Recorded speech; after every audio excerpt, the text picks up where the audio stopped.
Hello world! You're joining us for our botany class. This is the homeschooling scientist. And botany. Botany. We're talking about pollination some more, right? Pollen. Pollination. So what did we learn about pollination last time?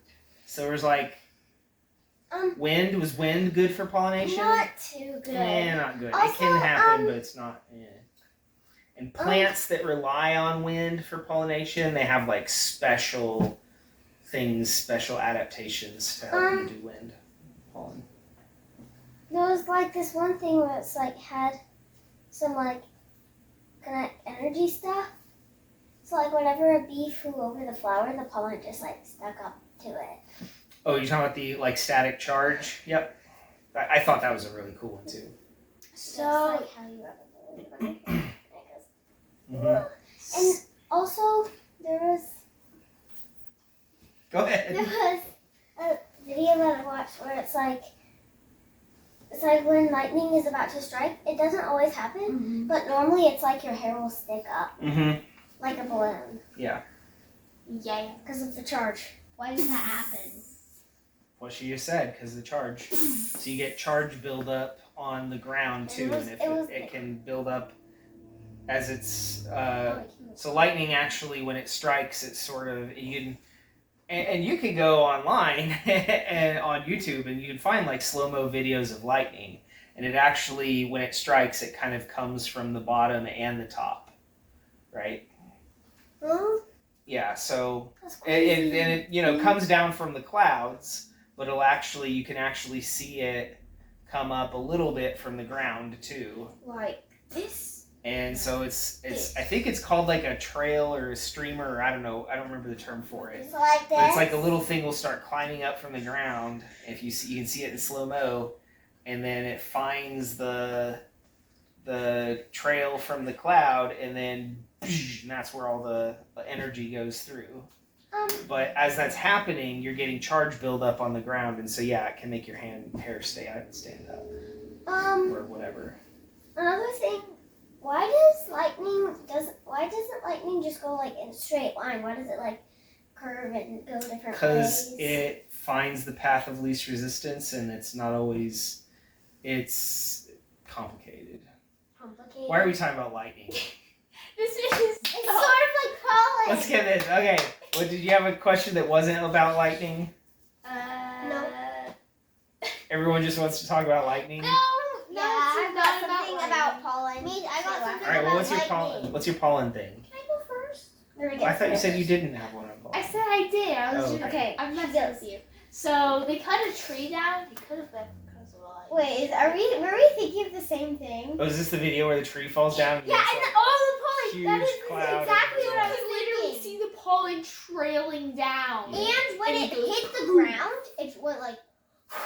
You would get like pollen everywhere. You would get covered in it. Well, if you, depending on where you live, if you live anywhere near a forest, you guys have probably seen on our cars outside, during like the spring, summer, how our cars are just like coated in pollen. You have to clean right? off like every 2 So, times a week. Yeah, pollen's all around.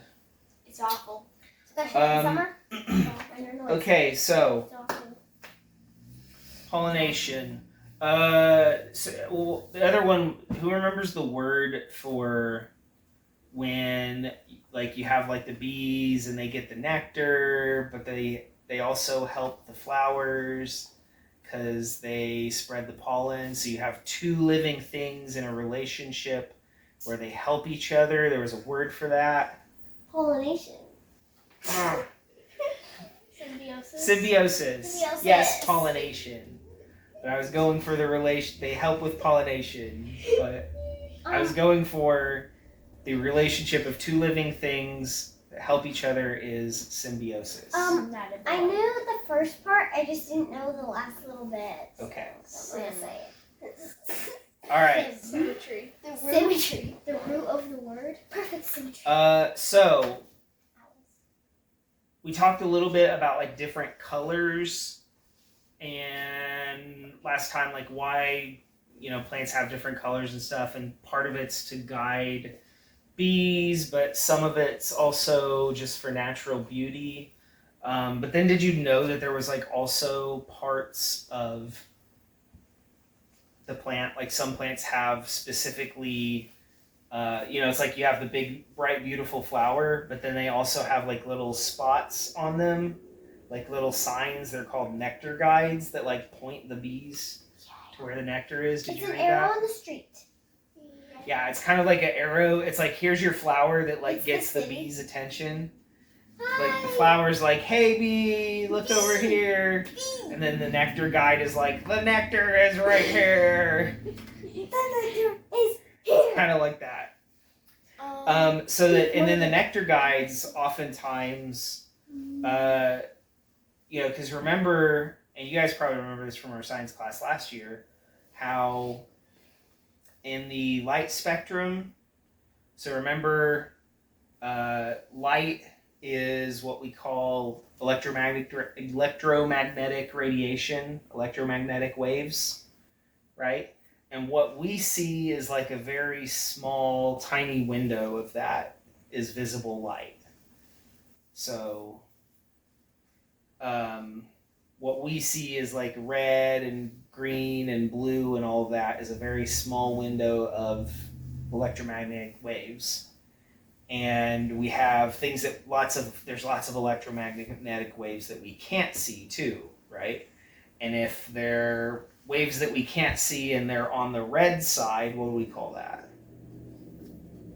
Infrared? Infrared, yeah. So there's infrared, which is like, again, there's still electromagnetic waves, it's just ones that our eyes can't detect, and it's kind of on the red side. It's almost like too red for us to see, or too long of a wavelength if you want to be specific. So red, I can't even see the color. Yeah, basically. It's just and black. Then same thing on the kind of blue-purple side. What do we call that? Ultraviolet. Ultraviolet, right? And so ultraviolet's sort of like the same thing, but on the blue-purple side, it's waves that are like so high energy that our eyes can't detect them. Ultraviolet's my favorite And color. so like ultraviolet is like what gives you, it's like what's in sunlight that like gives you sunburn. That comes from like the ultraviolet part of the light.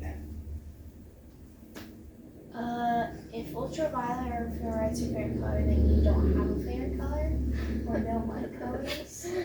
I don't know how ultraviolet could be your favorite It's color. my favorite color. You don't like any colors of that. That just means you're a goof. Okay, maybe it's That's not what then. it means. It's the same color as so- my shirt. Anyway, we said we can see, red, green, blue, that kind of like narrow wavelength range. It's like 400 to 700 nanometers. But don't worry about memorizing that. Just know it's very narrow band of waves is kind of what we can see. And some bugs and other animals too can have like different range of wavelengths that they can see. Really? So some of them can see like what to us is like invisible infrared or UV, and they can see it sometimes. It's purple. Yeah. Yellow or green. So some of the nectar guides, so the part of so you got the big, colorful, beautiful flower, and then those little, you got like these like little, they're almost like arrows pointing like, here's the nectar! And those arrows are oftentimes in like UV or infrared and stuff like that. Yeah. So it isn't in the vein patterns? I'm not sure if it's not all of the veins that might be used as part of that pattern too, but yeah. So anyway, so some of that is in UV. I just thought was kind of interesting for things to be able to see. Let's see, we talked about other pollinators, so things like flies, beetles, ants, lizards, birds, hummingbirds, lizards even, I thought. I've never heard of a lizard pollinating, but apparently it happens. It can happen. Anything that can get in there and move around in the flower, and they're probably not super common pollinators, but I've I never suppose heard they of could do it. Bats? Bats, yeah, I think we said bats. So some of them have like things, particular plants that they're really important for. So like, I guess bats, bananas. Bats are like there's like certain bananas that bats are like a major pollinator It's a banana for. Flies. There's like certain types of flies that are a major pollinator for, and I thought this was funny, sugar and chocolate. Sugar and chocolate? Sugar and chocolate. That flies are really important to The those. stuff that makes that's annoying makes kids annoying. Sure. And then the catkin was the other one that I thought was interesting. That catkin. Yeah, that's one of the ones that has sort of like special adaptations to really use wind for pollination. So when we say special adaptations, we mean like it makes a ton of pollen, like way more than normal, right? So that there's plenty of pollen for the wind to carry. So the other one that I thought was cool, in your book, I was sort of surprised. Your book didn't talk about this, and this is one of my personal favorite examples of really interesting pollination is figs. So have you guys heard, well, yeah, we have some figs, but not these. So a lot of figs that you can get nowadays, a lot of fig varieties are like self-pollinating and things like that, or will bear fruit without needing pollination and stuff like that. But there's certain fig varieties, it's kind of like the wild figs essentially, that need a fig wasp to pollinate them. And there's sort of this like old wives' tale that people say like, oh, when you eat a fig and like the crunchy part, that it's like you're eating like baby wasps or whatever. Not really true. Why is Not really? Well, it's so it's complicated. So let me first tell the story of how these figs work and their relationship with the wasp. So a fig is kind of like a special kind of fruit / flower where it's kind of like the fig is like the fruit, and the flower, it's almost like it's got a bunch of like flowers on the inside, but it's encased by the fruit, right? So how does it get pollinated? Well, it's got like a tiny little opening on the bottom. It's got like a little tiny pore, and so to pollinate, something has to like climb inside the fruit, inside this pore, and go in it and pollinate it that way.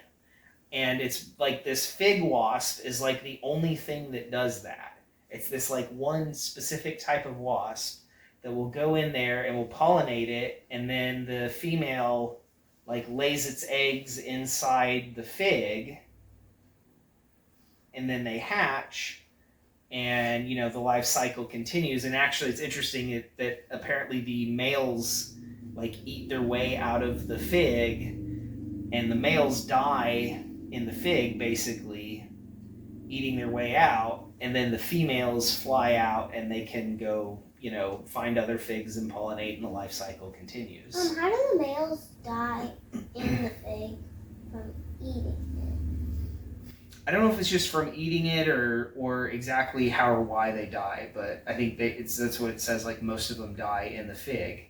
And so then they say, well, when you eat the fig, are you eating wasps? But the fig also, interestingly enough, produces like an enzyme that can basically digest the dead wasps. So they're carnivores plants in disguise? Sort of, yeah. So the figs sort of eat the dead wasps. And so, are you eating dead wasps? Like, well, sort of yes, not exactly. The crunchy part is the seed, you know. But are you eating dead wasps? Sort of, kinda. It's just they're dead wasps that have been digested by the fig and repurposed and whatever. But the seed, when you eat a fig, the crunchy part is the seeds. What's an old wives' tale? It's just kind of like a thing that people say. Like something that people say that isn't necessarily true, but it's like a common belief or saying. I think I know one. What? Everybody used to think that snakes milked cows. Okay. But they don't. I've never heard that, but if that was a thing, then yeah, that'd be an example of an old wives' tale. That would be, book I read. If it were real, that would be a good way to not have to go out every morning to milk your cows. Just get a bunch of milk. No, the snakes would eat them over milk. Weird. All right, we're getting sidetracked again. Okay, so the last thing I want to talk about, like I said, I think the fig is a really interesting example of very specific pollinators and a specific fruit that is basically designed to work together. And I think, you could point an example, you can point at a lot of things in nature as an example of like God designing things to work together and stuff like that, and like whole ecosystems even. But I think the fig is just a really interesting example of that, because it's basically like this is the only way that these figs can get pollinated is by these specific wasps. And it's kind of like, why would these wasps, if this was just random evolutionary processes, why would these specific wasps have this specific adaptation to breed and lay eggs inside this fruit? And why would this fig why would you evolve a system that's so convoluted and basically make it just about impossible to pollinate? It's like that would be a really weird thing to sort of evolve. So, like it basically an evolutionary dead end and kind of evolving a very negative trait.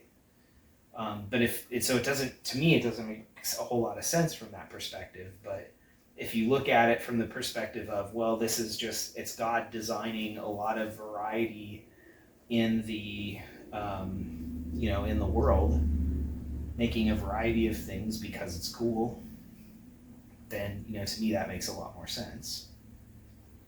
Are the wasps super small? Yeah, they're pretty small. It's like that big.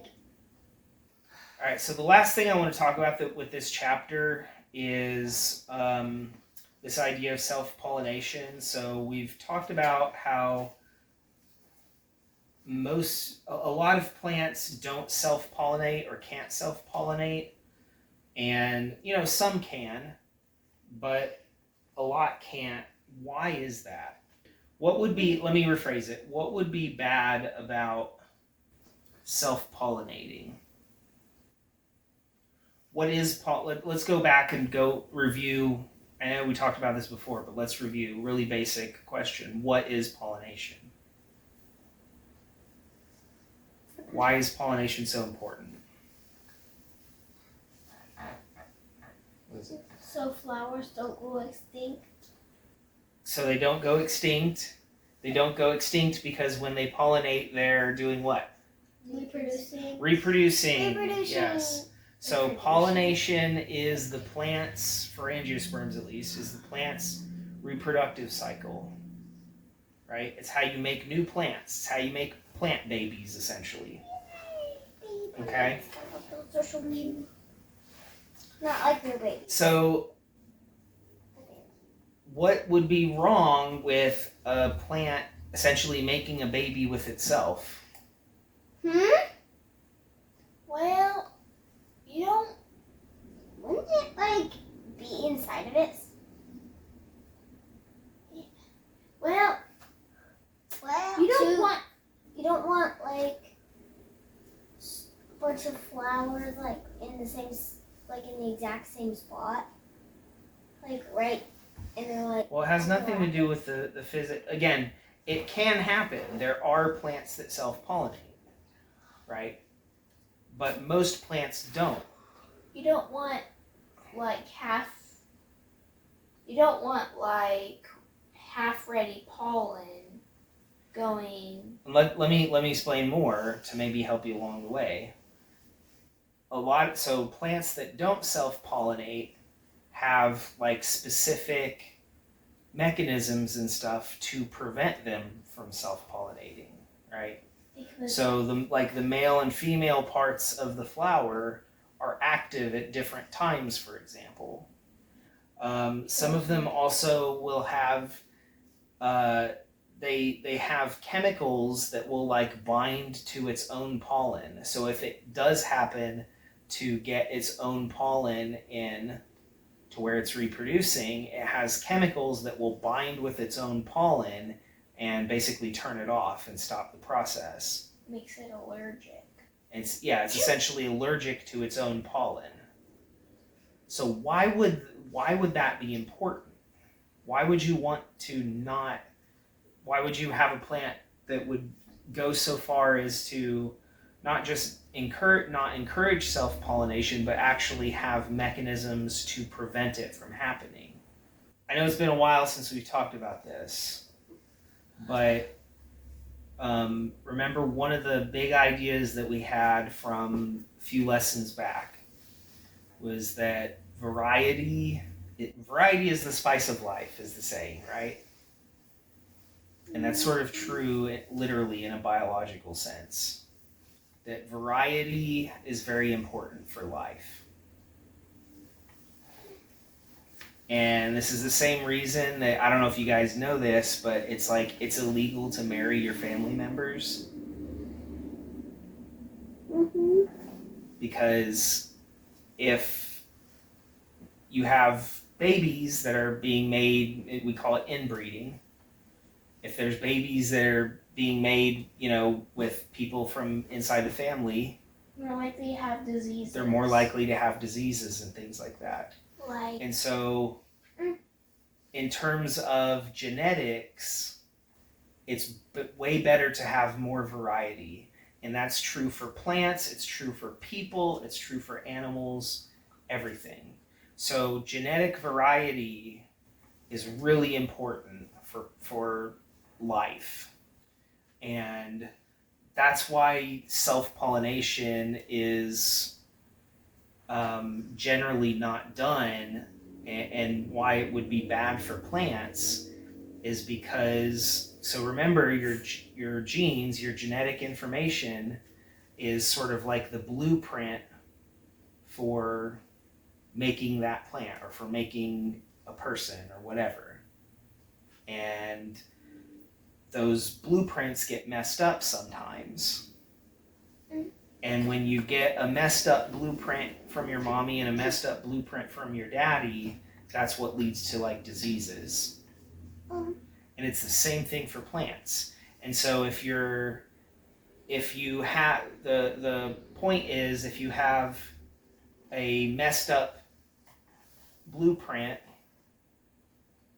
and you have a baby with somebody who has a normal blueprint, usually the normal one will sort of overpower the messed up one, and the baby will be healthy. Not always, but usually. And so you have a better shot if you have like two very different parents, because if you have like one blueprint that's messed up, that's bad, but if they're both messed up, that's really, really bad. And like you're pretty much guaranteed to get diseases and stuff at that point. Also, I heard that someone had a baby, but they married like someone from the family, and then their baby didn't have an arm and didn't have a leg. They had one arm and one leg. Yeah, you can get really bad. Yeah, you can get really bad deformities and diseases and all kinds of stuff. Yeah, I didn't know that. And his body was crooked. Yeah, I mean, I've seen studies on like because there's some, especially like people who like live deep in the mountains and things like that, where it's like a family that lives in the mountains, and so they kind of have no choice really but to, sort of marry within their family, and these are people who are like severely mentally handicapped, like basically can't even speak English. Or their own language? Well, their language is supposedly English, but the point is like they have it can really mess people up mentally, physically. It's a very bad thing, and that's why it's illegal. Is because if you marry within your family, it's not guaranteed, but you're very likely to have some serious health problems with the baby, right? And guess what? Same is true for everything, for animals, for plants. And so when a plant is self-pollinating, it's kind of like the plant is reproducing with itself, right? And so if the plant's genetic blueprint is messed up, the plant in its breeding with itself, then both blueprints are going to be messed up in the same way. And so you're guaranteed to get diseases and, but if you have one plant breeding with another plant and it gets its pollen from a different plant, now it's got two different blueprints, and so the baby can sort of use the best blueprint is often what happens genetically. And again, I'm simplifying a lot, but and there's but most diseases are recessive, meaning you have to have both blueprints messed up, both genetic blueprints have to be messed up in the same way for the child to have a disease. What's that kind of disease called? Genetic disease. Okay. So genetic disease is one that basically comes from your DNA, from your genes. It's in your blueprints, if you will. So a disease where it's like your blueprint is messed up, and so your body or your brain or whatever doesn't form correctly, that's a genetic disease or a genetic deformity, if you will. But then like other diseases, it's like, well, you catch a virus or a bacteria or something and it makes you sick. So it's very different.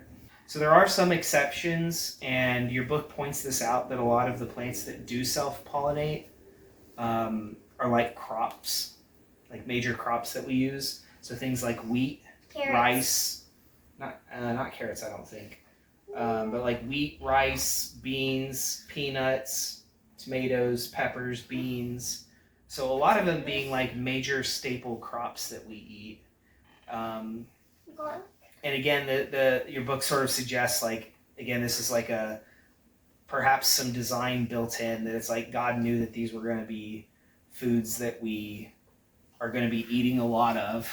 And so self-pollination makes sense, just to make a ton of them so we can have lots of them. Including jalapenos? Including jalapenos. It says peppers. Maybe that includes jalapenos. Jalapenos are delicious. Yeah. Even though they're a little spicy. Well, of course they are. Of course they're peppers. Anyway, so yeah, main idea, again, we're not going to get really deep into genetics and all that stuff, because that's a whole nother class, whole nother topic, and it gets really complicated. But the main idea that I want you guys to all take away from that lesson is that variety is really important. Genetic variety, so like having reproducing, having babies, whatever you want to call it, with of like a mommy and a daddy, or a parent, where you're talking about a plant or a mommy and daddy human or animal or whatever, having different people who are like unrelated and having that genetic variety where the mom and the dad can both contribute their sort of blueprints is really important for having good, healthy life. Like when you get Skittles, you don't want just like blue. Do they have Yeah, they do. They do.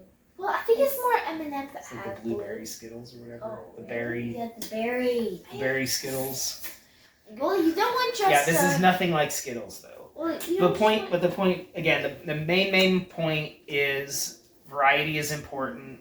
If you don't have variety, if you have situations where people who are related or plants that are related or close genetically that are reproducing together, it's very often a bad result. Okay, and so that's why self-pollination is generally not. Generally, plants avoid self-pollination, and why they have specific adaptations to avoid it. What? Has there ever been a baby that has never had a head? I don't know about no head, but there are genetic deformities that, basically, that a baby can be born severely deformed to the extent that it can't live. I'll just put it that way. And on that note, I think we're going to call that good for today. We pretty much got through the pollination chapter, so we'll do our worksheets and all that stuff and be good. And we'll see you next time. Peace out.